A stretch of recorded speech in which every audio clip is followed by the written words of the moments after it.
What's up YouTube? For today's video, with a full human-like Pokemon team.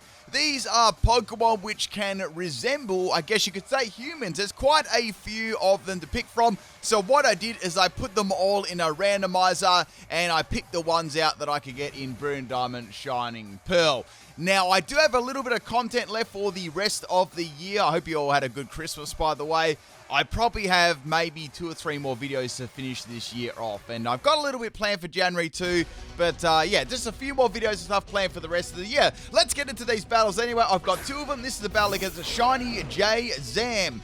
Now, if I uploaded this correctly, I did a Delibird sweep a day or 2 ago for Christmas. So that one should be on YouTube. If it's not on YouTube, you can roast me in the comment section. Okay, first Pokemon we've got is a Gardevoir. I've got a substituting, Ice Punching, Lovely Kissing, Focus Punching Jinx. Now, this is a physical Jinx, and I thought it'd be pretty fun to use. So firstly, I'm going to give Gardevoir a little bit of a kiss right there. Now, if you give Gardevoir a kiss, I feel like Ruskin should activate, you know what I mean? So anyway, the Gardevoir is going to be sleeping it. The EV spread on this one is Jolly Nature and Max Attack. Now, Jinx's attack stat is horrendous.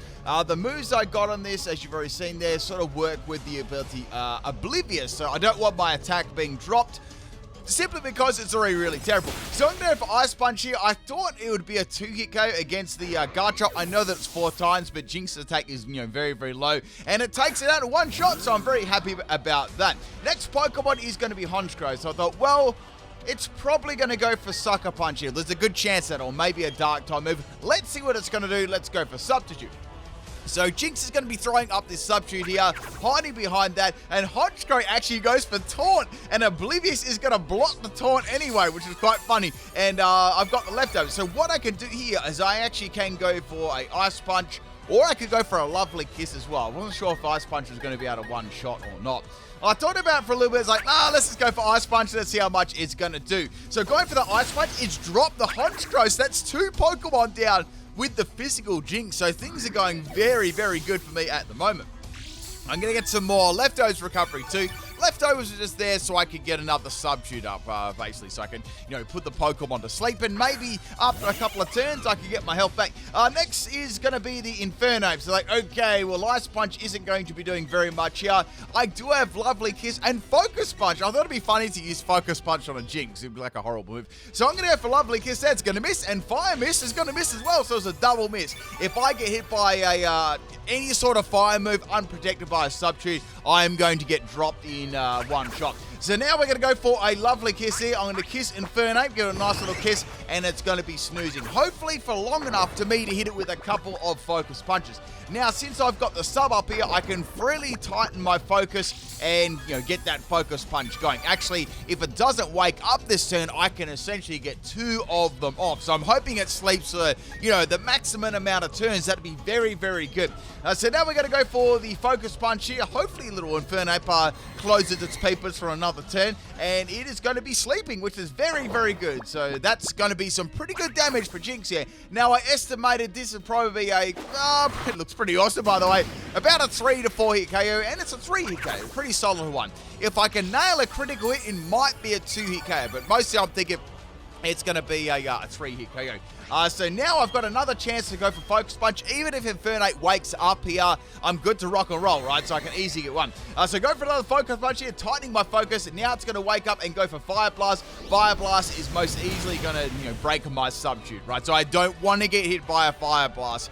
Now, I could risk going for another Lovely Kiss, but if it misses, and Infernape's got Shell Bell, by the way, very nice. Fire Blast Shell Bell, only up in my shell. I can go for maybe an Ice Punch here, because it's only got a bit of health left, and I feel it'll be enough to take it out. So it's Stab. I've got Max Attack, it's pretty good. So go for the Ice Punch here, and Infernape is going to get dropped by the Ice Punch. We have got a physical Jinx sweep going so far, which is awesome. Like, everything's worked out very, very nicely. Next Pokemon is going to be Heracross. I'm like, well, I'm going to see if I can get a Free Sax here. I was thinking if I go for Lovely Kiss or Free Sax. I was like, let's see how much damage we'll get with an Ice Punch. Maybe the Heracross will go for a setup move here. So I'll go for Ice Punch on the Heracross. Does pretty good damage, about a 3-hit KO. Now it's going to use Pin Missile. I was like, okay, well, I might be able to live like maybe 2 of them badly. And it dropped me with the first Pin Missile. I'm like, what the hell? I think this thing is definitely choice banded. Absolutely.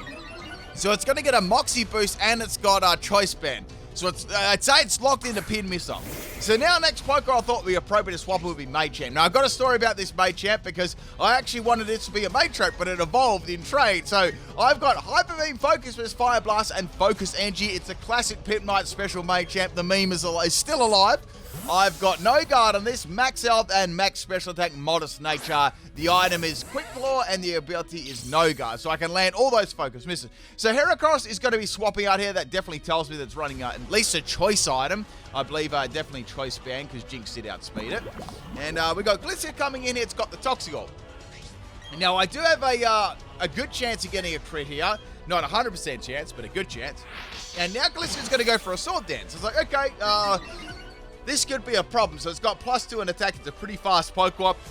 I'm going to be firing off a Hyper Beam here. Hoping he gets a critical hit because Gliscor's special defense isn't, super duper amazing. Then again, Machamp's special attack isn't amazing. And Hyper Beam does really good damage. I was very, very impressed with that. So solid damage there. Now the Gliscor's going to go for an Earthquake on Machamp. Machamp is just going to narrowly live on 4 health. Gliscor's going to get another turn of Poison Heal here. I actually would have liked it to one-shot me because then it would have not got another round of Poison Heal from the Toxicol because obviously I won't be able to outspeed it unless I get a Quick Claw activation, which never happens. So that is the end of Machamp here, but a pretty good effort there. I softened that Gliscor up a little bit. It's around half health. Now I thought the next Pokemon to come in, I'm going to bring on Mr. Mime. This should be faster, and I should get some pretty good damage off it. This is a Technician Mr. Mime, but Nasty Plot, Copycat, and Charge Beam. Obviously, Copycat and Charge Beam are not going to do much. So go for Confusion here. It is a Technician set, does good damage, does not take it out. Gliscor is setting up the Stealth Rocks here. I think they thought they would outspeed me. Set the Stealth Rocks up, and then take my Mr. Mime out. So the Mr. Mime build is a wide lens Technician set, max speed and max special attack with the Timber Nature. So I can simply go for another Confusion here, and that will take out the Gliscor. Gliscor probably should have attacked me there, but as I said, I believe they expected to outspeed my Mime. I nearly went with Modest there for a bit of extra special attack. Now, the next Pokemon is going to be Heracross. Heracross, I know that I can one-shot with Confusion if I can land it, right? I'm pretty sure this is definitely Choice Band 2, so if I get hit by Heracross, I'm done. I've got Copycat here. Copycat's just more of a meme move on there. It's quite good if I need to maybe copy the last move that, maybe it's a special attack. So I'm going to go for the Confusion there, and that is, that's going to be more than enough to take out the Heracross. So there's one more Pokemon left, and it is the Rampardos. Now, if that Gliscor did attack me with Earthquake, I did have another Pokemon that was, faster than it to actually take it out. So that was my backup plan there, to sacrifice the Mr. Mime, then bring in one of my other Pokemon. But more on that a little bit later. So I'm going to go for Confusion on the Rampardos. It's their very last Pokemon. That's pretty good damage, and I get a Confusion. Like, wow, that was actually perfect, right? Now, Rampardos has a lot of attack, so I don't really want to get hit by this thing, and it's going to be able to pull off a Rock Polish, giving it a +2 in speed. So now I got to say that Rampardos is going to outspeed every single one of the Pokemon on my team. If it can get through the Confusion, that is. And now it's going to go for a Rock Climb. Beautiful Rock Climb glitch. And Mr. Mime goes down there. We don't even see the health bar going down. So bye-bye. Next Pokemon we're going to bring in is Gardevoir. Oh, the Machamp. I forgot. Did I mention that? Yeah. I was going to use Machoke because I feel like that's like the most humanoid-looking Pokemon. But since I traded it, and didn't put an Everstone in it evolved into Machamp. And I was like, I don't really want to prep another Machoke. So that's why it's a Machamp. It was meant to be a Machoke. Anyway, we got Rampardos coming up against my Gardevoir here. This is a Future Sight Gardevoir with Draining Kiss. It's got max health and max special attack. I've also got Wish and Protect. Trace as the ability, and Twisted Spoon as the item. So that's going to be the end of my Gardevoir, but that's okay. I've got the Future Sight up. That's pretty much what I wanted to do here. I've got my Hitmonchan. They're going to have to go for Zen Headbutt here. They could miss because I've got High Jump Kick, Stone Edge, Mega Punch, and Mind Reader. This is a Mind Reader set. Now, if they miss, I win with High Jump Kick, unless I miss and go crashing instead. But I can easily go for High Jump Kick and take them out here. I know that I will get outsped though. So Rampardos is indeed going to land its Zen Headbutt. He got through all the confusion as well from the confusion from Mr. Mime. And that is the end of my Hitmonchan. However, that is also the end of Rampardos as Gardevoir's Future Sight. is going to take out Rampardos. Its future isn't very bright there. And thank you for the battle, Shiny J Zam. I had my Lopunny in the back. That was the Pokemon I was going to swap into there. So I guess it really didn't matter in the end with the Gliscor. Okay, this is a battle against I don't even know how to say this name. Ziaken? I don't even know how to say this. The first Pokemon we got here is a Salamence versus Machamp. Such a great matchup, you know? Like, I couldn't have hoped for a better matchup. This is where I need Hidden Power Ice. So now, wait, that Machamp like disappeared for a second. What the? Maybe that was just me. Anyway, so we got the Salamence go for a Dragon Dance here. I just went for a Hyper Beam just to get some damage off, right? I thought I could go for Focus Energy, but, you know, Salamence might have a flying type move and two-shot me.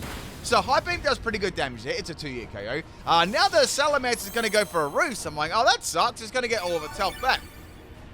So Salamence is basically back to full health here. I got a recharge, and now they swap their Salamence out. I'm like, what? And now they're going to go into Ninetales. I went for Fire Blast here. And you know what? Their Ninetales got a Flash Fire. It's like, what? How did they know? It was just pure dumb luck that they swapped the Ninetales in to get a Flash Fire. And then Ninetales is going to go Memento onto my Machamp. What the heck is going on so far? So that's going to be, like, Machamp's special attack. It was already trash before that, let's be real. It's going to be just complete dumpster now. Next Pokemon, it's a Salamence again. Oh, I see. So they're going to probably try and use this to set up on me. So wait, hang on. My attack's been dropped like 3 stages. Wait, 4 stages? And my special attack 2 stages. I got to swap here. So now Salamence is going to go for a Dragon Claw here. I swapped in my Lopunny. This is a Switcheroo Klutz Lopunny, which is actually pretty good. I've got Headbutt, Protect, and Bound. So you give them a Toxic Orb, right? That won't affect you because you've got the Klutz ability. And then you spam Headbutt and Flinch and Flinch and Flinch. I got an Amulet Coin. Amulet Coin Salamence only on people. I channel their people. So it's going to take her out of the Dragon Claw, unfortunately. Man, they're trying to get this bread in this battle. They're trying to get that dub. So at least I got the Toxic Orb on the Salamence. This thing's going to be pretty scary. So bringing in Jinx here. This is my speedy Jinx. I'm hoping I can get an Ice Punch off here because I'm quite certain I can take it out. I thought about going for Subjuice, like, nah, I just want to get this Ice Punch going, bro. So go for Ice Punch on the Salamence, and that is going to take it out in one shot here. Physical Jinx coming through as the MVP again against the Amulet Coin Salamence, man.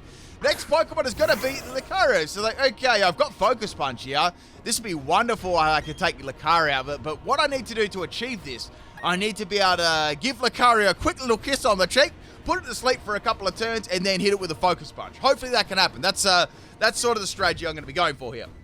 So outspeeding Lucario, landing that kiss, planting it right on its cheek. I think it was right on its cheek. And now it's going to be sleeping this turn. So I need another turn of sleep. If it wakes up and hits me with any sort of Steel type move, that is the end of Jinx. So Lucario is going to be asleep this turn, and I've got the Focus Punch coming its way right now with that Max Attack Jinx, and it buries it in one shot. Man, Jinx is popping off in both battles here. You got to try Physical Jinx, people. It's absolutely horrendous. Next Pokemon, I know this Pokemon is going to be Milotic, right? I know it's obviously it's almost its name in nearly every language. I can sort of just know it by now because it's used quite a bit.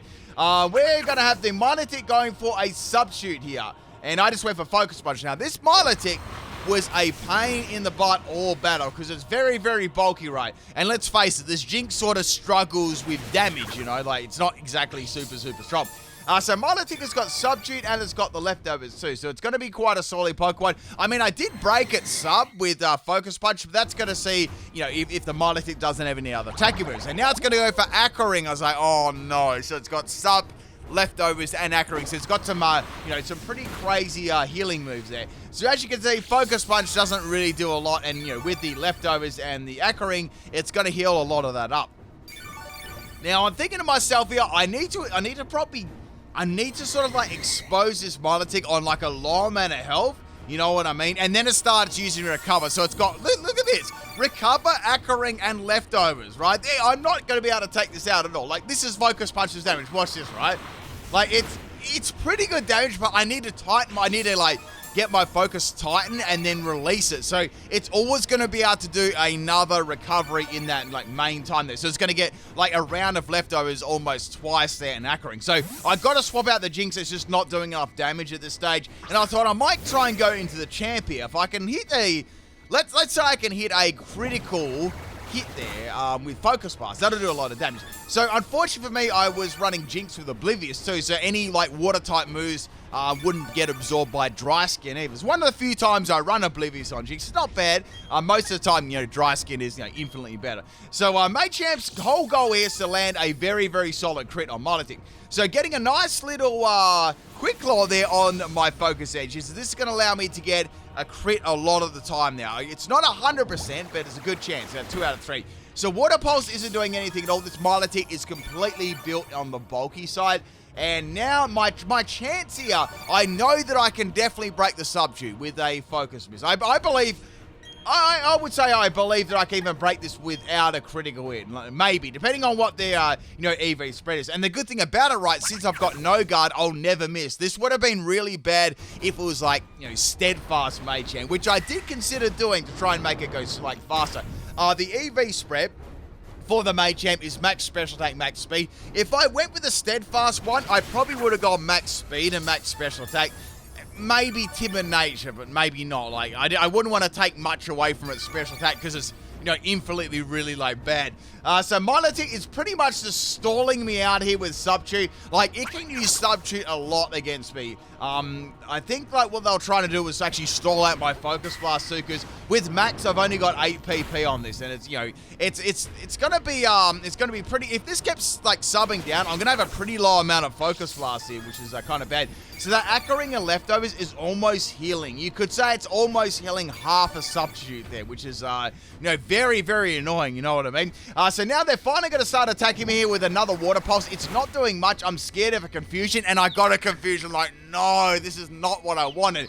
I was hoping for Milotic to be exposed there. So unfortunately, Machamp is going to hit itself for Confusion. This is perfect for Milotic now because it can simply either go for another Subdue or land another Water Pulse on me and take my Machamp out and, crush my dreams at taking it out. So they're going to go for they've got the advantage now. They're going to go for a Water Pulse here, and that takes my Machamp out. I thought I'd actually lived that one kind of badly, but I didn't. So, I don't know. I can't take it out with the Jinx now, so I can't swap in Jinx. I've lost Lopunny, I've lost Machamp, I lost, a fair bit of firepower there. I actually wanted to use Lopunny to, switcheroo at the Toxel. That would have been really good. So going to Mr. Mime now, I've got a fair bit of presence about this Pokemon. I can go for Nasty Plot and spam Charge Beam. And then I was like, you know what? I'm not even going to go for Nasty Plot. I'm just going to go for Charge Beam, get a special attack boost, and really pressure this Milotic. However, Milotic is going to swap out, and Mew is going to come in here. I'm not very amused right now. So as you can guess, the Charge Beam is going to do nothing, and I don't even get a boost. So Mew could be like a lot of different things. Like, you learn so many different moves, so I've got no idea what exactly it's going to be. So swapping out Mime here, it was way, way too risky to actually leave it in. I want to see what the Mew set's going to be first. So I thought, well, Jinx is expendable here, right? It's going to go for a Thunderbolt. So I'm like, okay, that's fine. The only bad thing about Thunderbolt against Mr. Mime is maybe a paralysis. That's all I really have to worry about, right? So it's a special Mew. That's what I can see so far. So I'd say it's got Psychic, Thunderbolt, and a couple of other coverage moves, right? Unfortunately, it is going to have Flamethrower, and fortunately, I've got Oblivious, because since I had Oblivious, I didn't faint. If a Dry Skin, it would have been all over. So go for Ice Punch there. Obviously, I was trying to go for a Freeze Tags. It didn't happen, and let's be real there. Leftovers after the second turn of healing is going to be able to heal the Mew up pretty much all the damage that I did to it. So I'm like, okay, what do I do here? Do I go back into Mr. Mime, set up nasty plots in his face, and then take it out, and then try and take the Milotic out? That's what I was thinking could be the best play. So we got some leftovers recovery on the Mew here. It's especially got most of its health back. So now I'm going to go into Mr. Mime again. This is perfect time to go for, I could essentially, depending on the damage of course, I could get 2 nasty plots up here, which will give me +4 in special attack, which is going to be very, very strong, right? Now Mew's going to go for a Thunderbolt. Obviously, they're going to try and paralyze me. Doesn't do lots of damage, and I don't get paralyzed, which is good. So now I can start to, I'm thinking, well, I could attack this with Charge Beam. So let's go ahead and do that. I may even get a boost, you know what I'm saying? So go for that Charge Beam, does very good damage there. That's going to give me a boost, which is great. So the next Charge Beam will take the Mew out. Now Mew is going to go for a Thunderbolt again. I can live one more, and Mr. Mime gets paralyzed. No, that's not what I wanted. Now Mew is going to be able to outspeed me and potentially take me out if I get paralyzed instead. Now, the other move it's got is Ice Beam. Ice Beam almost takes me out. Mime just manages to get a Charge Beam off here and take the Mew out. That was dangerous. That was very dangerous. I get a special attack boost though, but it doesn't really matter because, you know, I'm paralyzed right now. Now, the other Pokemon that I had hidden in the back, it's a Skitty. I'm like, what is going on? What is this set going to be? I outspeed the Skitty because I'm running max speed there, and it gets dropped by 1 confusion. So we'll never know what the Skitty set was going to be, people. Okay, this is it, people. The last Pokemon is Milotic. This thing's been annoying the whole time, and of course, it's going to use Substitute. I went for a copycat here because I was just going to go for a, it's a copycat move there. I thought it would actually just attack me, but he went for the sub instead. I guess they thought, well, I might get paralyzed, and they'll get a free Substitute up there. So, obviously, I can't use Substitute because I don't have enough health left. So, I probably should just end up attacking them, but I'd say they might have had a chance to get a free Substitute up anyway. But that's okay. I did have something in mind. So good job there, Mr. Mime. A solid performance. Like, between, I'd say Mime and, Mime and probably Jinx were, pretty good in this battle so far. Jinx has been great in both battles. Now, we got 4 Pokemon down, 3 minutes of the battle remaining. I thought I might be able to bring in the Gardevoir here and go for Future Sight. I go for Future Sight, then I can start spamming Draining Kiss. Draining Kiss will heal me as well, and it'll do damage at the same time. So Milotic, once again, is going to set up, of course, it's Acroing. It's going to want that extra round of recovery. So you may as well say Milotic has got 2 leftovers. It's holding 2 leftovers at the moment. 1 in each one of the little Substitute Doll's hand. Now, I'm not sure if I said this before, but the Substitute Doll, the size of the Substitute Doll is relative to the size of the Pokemon too. Same with another move I found the other day too, being Rock Smash. That's another move. There might be some other moves like that. You just can't remember them. I haven't come across them yet. But if you know of any, let me know. So anyway, I'm going to keep going for the Draining Kiss here against the Substituting Milotic. And I'm going to actually break the sub there, which is good. So Draining Kiss breaks the sub. That's nice. So I say this Milotic is more invested on the special attacking or defensive side, right? So, I was quite surprised that I broke that. Then again, I am running max special attack, Gardevoir. And Gardevoir's special attack is pretty good. The base power Draining Kiss is kind of average, though. So Milotic's going to go for a Water Pulse here. Gardevoir's got very, very good special defense, so it's not going to really hurt it too much. And look at the nice damage there by Draining Kiss. Draining Kiss heals practically all the health back that it did. So here comes the Future Sight right here, and Future Sight drops a Milotic, and that's it. I finally got rid of it. Holy crap. And that's all she wrote for this battle. Hope you enjoyed the human Pokemon team. Catch you next time. Peace.